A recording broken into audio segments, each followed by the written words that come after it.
மாயே விஷ்ணுமயே மாயா மாயா விஷ்ணு மாயா அண்ணா சுவாமி அழைக்கின்றாரே நம்ம அண்ணா சுவாமி அழைக்கின்றாரே. அடியேன் ராமானுஜதாசன் மாயன் மயம் ஆன்மீக அன்பர்களுக்கெல்லாம் என்னுடைய அன்பான ஆசீர்வாதத்தை தெரிவித்துக் கொள்கிறேன். மாயன் மயம் உங்கள் நலன் பொருட்டே இறையருளாலும் குருவர்களாலும் தொடர்ந்து மாயன் மயம்ல ஒவ்வொரு தமிழ் மாத பலன்களையும் சோழி பிரசனம் மூலம் சொல்லி வருகிறேன். அந்த வகையில் பார்க்கும்போது தை மாதம், இந்த தை மாதம் சொல்வார்கள் பெரியவர்கள் தை பிறந்தால் வழி பிறக்கும் என்பார்கள். அந்த வகையில் இந்த தை மாதம் எவ்வாறு இருக்கும் என்பதை நம்ம சோழி பிரசாதத்துல பார்க்க போறோம்.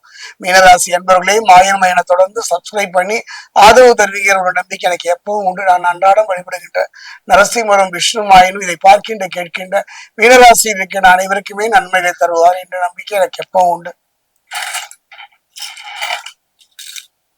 மீனராசியை பொறுத்த வரைக்கும் பூரட்டாதி 4ஆம் பாதம், மீனராசியை பொறுத்த வரைக்கும் உத்திரட்டாதி,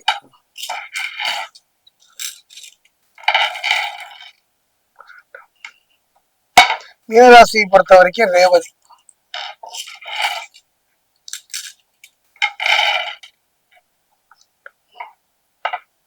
மீனராசி அன்பவர்களை கடந்த கால கசப்புகளும் ஏமாற்றங்களும் மறைந்து நன்மை தரக்கூடிய ஒரு மாதமாக இந்த தை மாதம் அமையுமா என்றால் கண்டிப்பாக அமையும் என்பதைத்தான் சோழி பிரசன்னம் சொல்கிறது. அந்த வகையில எத்தனை வேதனைகள் சோதனைகள் ஏமாற்றங்களை சந்தித்தாலும் கூட அத்தனையிலும் ஒரு மாற்றத்தை தரக்கூடிய ஒரு நல்ல மாதம். கொஞ்சம் கவனமா நிதானமா இருந்து விட்டாலே போதும். கடந்த கால இழப்புகளை எல்லாம் ஈடு செய்கின்ற வகையில் எதிர்காலத்துல பயம் இல்லாமல் நிம்மதியாக மாறுகின்ற ஒரு மாதமாக இந்த தை மாதம் அமையும் என்பதைத்தான் திரும்ப திரும்ப சோழி பிரசன்னம் சொல்கின்றது. குறிப்பா பாத்தீங்கன்னா 6ஆம் இடத்துல பாத்தீங்கன்னா ஞானகாரகன் கேது அமர்ந்து நன்மைகளை வாரி வழங்குவார். கேதுவை பொறுத்த வரைக்கும் ஞானகாரகன் மட்டுமல்ல, நன்மைகளை தருவதில் இவருக்கு ஈடு இணை எதுவுமே இல்லை. இதை என்னுடைய சோழி பிரசன அனுபவத்தில் சொல்கின்றேன். அதே நேரம் பண தேவைகள் பூர்த்தியாகும். அது குறிப்பா சொல்லப்போனா சிலருக்கு வெளிநாடுகளில் வேலை வாய்ப்புகளும் நல்ல சந்தர்ப்பங்களும் வெளிநாடுகளில் சென்று சிரமப்பட்டு போராடுகின்றவர்களுக்கு அதுல ஒரு நிம்மதி தருகின்ற ஒரு காலமாக இந்த தை மாதம் மீன ராசிக்கு அமைகின்றது. அதே நேரத்துல பாத்தீங்கன்னா ராசிக்கு 4ஆம் இடத்தில் அமர்ந்திருக்கும் குரு ஜென்ம சனி நடப்பதனால எதிலும் நிதானம் தேவை.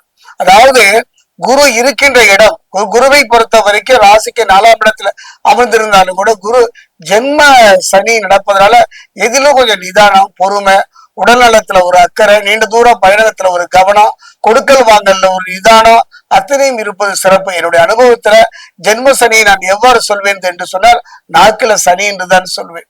பேசும்போது கவனமா இருக்க. நீங்க நன்மைகளே சொன்னாலும் கூட அது தீமையாக பிறர் புரிந்து கொள்வார்கள். தான் உண்டு தன் உண்டு வேலை உண்டு இருந்து விட்டாலே போதும். அதே நேரம் ராசிக்கு 4ஆம் இடத்தில் அமர்ந்திருக்கும் குரு அற்புதமான யோக பலனை தர காத்திருக்கின்றார்.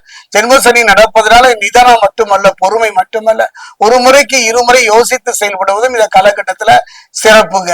ஜென்மசனி நடப்பதனால் திரும்ப நான் இதை சொல்றேன். ஜென்மசனி நடப்பதனால் காரணம் என்னன்னா, அந்த ஜென்ம சனி என்பது உடல்நிலையை கடுமையா பாதிக்கும். அதாவது நேரங்கட்ட நேரத்துல உணவு அருந்துவதோ நேரங்கட்ட நேரத்துல பயணங்கள் மேற்கொள்வதோ முடிந்தவரை தவிர்த்து கொள்ளுங்கள். கொடுக்கல் வாங்கல் விவகாரங்கள்ல மிகுந்த கவனம் செலுத்துகின்ற ஒரு காலமாகத்தான் இந்த காலம் அமைகின்றது. சொத்து பிரச்சனைகள் வரக்கூடும். அதாவது சகோதரிகள் மத்தியில சில கருத்து வேறுபாடுகள் வந்தாலும் கூட படிப்படியாக மாறும். காரணம் செவ்வாய். அதே நேரம் வீண் பம்பு வழக்குகளில் மாற்றிக்கொள்வதற்கின்ற சூழ்நிலை இருப்பதனால நான் முதல்ல சொல்லிடுறேன், எப்பவுமே ஒரு நெருப்பு தொட்டால் சுடும் என்கின்றோம், இல்ல தொட்டுத்தான் பார்ப்பவர்கள் என்பதை பற்றி இந்த சோழி பிரசனம் அல்ல. கவனமாக இருந்து விட்டாலே போதும். கவனம் தேவை, நிதானம் தேவை, பொறுமை அவசியம். குரு வக்கரம் பெற்று சஞ்சரிக்கின்ற ஒரு காலகட்டம் இந்த காலகட்டம். அர்த்தாசிரம குருவாகவும் இருக்கின்றார். அதே நேரத்துல அதிக விரயமும் ஏற்படலாம். சுப விரயங்களை மேற்கொள்வது நல்லது. சுப விரயங்களை எவ்வாறு இருப்பது? ஆலயம் பயணம் செய்யலாம், ஆன்மீக பயணம் செய்யலாம், ஆலயங்களுக்கு நம்மால் முடிந்த சில உதவிகள் செய்யலாம். பாத்தீங்கன்னா காகம் போன்ற உயிரினங்களுக்கு நம்மால் முடிந்த சிறு தானியங்களை உணவிட்டு மகிழலாம். அந்த மாதிரி சில சுப விரயங்கள் செய்யலாம். அது மட்டும் கிடையாது. மிதுன ராசியில் சஞ்சரிக்கும் குரு மாதம் முழுவதும் வக்ரயத்தில் இருக்கின்றார். ராசிநாதனாகவும் தொழில் ஸ்தானாதிபதியாகவும் குரு வக்ரயத்தில் நன்மைத்தான் என்றாலும் கூட கொஞ்சம் கவனமா இருக்கணுங்கிறது தான் குரு சொல்கின்றார். அர்த்தாசிரம குருவா இருப்பதனால கொஞ்சம் கவனமாக இருப்பது சிறப்பு. அது மட்டும் கிடையாது. சில கவலைகள் மனதை வரலாம், அதை பத்தி கவலைப்பட வேண்டாம். காரணம் தலைக்கு வந்தது தலைப்பையோடு மாறும் என்பதை போல கடத்தலகாரர்கள் சுக்கிரன் துணை இருப்பதனால இந்த தை மாதத்தை பொறுத்த வரைக்கும் இப்ப இருந்தால் நல்லது, இதை தவிர்த்து விட்டால் நல்லது என்றதைத்தான் நான் சோழி பிரசன்னம் சொல்கின்றது. அதே நேரம் குடும்பத்தில் மீண்டும் பிரச்சனைகளை தலை தூக்கினாலும் கூட அதை களத்திரக்காரர் சுக்கிரன் அந்த பிரச்சனையிலிருந்து விடுவித்து விடுவார். உடல்நலத்தில் கவனம் தேவை. இந்த மாதம் முழுவதுமே கவனமாக, நிதானமாக, பொறுமையாக இருக்க வேண்டும் என்பதைத்தான் நான் சொல்கின்றேன். குறிப்பா பாத்தீங்கன்னா குருவின் பார்வை 8, 10, 12 ஆகிய இடங்களில் இழப்புகளை ஈடு செய்ய புதிய வாய்ப்புகளை தருவார். குரு பகவான் ஒருவர் தான். இந்த மாதம் முழுவதுமே குரு பகவான் தான். குரு பகவான் ஒருவரை இந்த மாதம் முழுவதையும் மழைக்கு கொடையாக, காலுக்கு பாதனியாக, ஒரு நல்ல தோழனாக இருந்து உங்களை காக்கின்றார். கவனமாக இப்ப நான் சொல்ல போறத கொஞ்சம் கவனமா கேளுங்களேன். குருவினுடைய பார்வை, குருவின் பார்வை கோடி புண்ணியம் இருப்பார்கள். அத்தகைய குருவின் பார்வை 8, 10, 12 ஆகிய இடங்களை பதிவதனால இழப்புகளை ஈடு செய்வதற்கான புதிய வாய்ப்புகள், நல்ல சந்தர்ப்பங்களையும் அவரே அமைத்து தருவார். தன்னம்பிக்கையை தளரவிடாமல் பார்த்துக் கொள்வது நல்லது.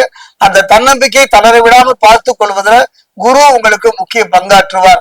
அதே நேரத்தில் எடுத்த முயற்சிகள் பலன் தரும். குறிப்பா பாத்தீங்கன்னா ராசிக்கு 4, 7க்கு அதிபதி புதன் விரயஸ்தானத்துல சஞ்சரிக்க போகிட்டார். சுப செலவுகளும் உண்டு, கவலைப்பட வேண்டாம்.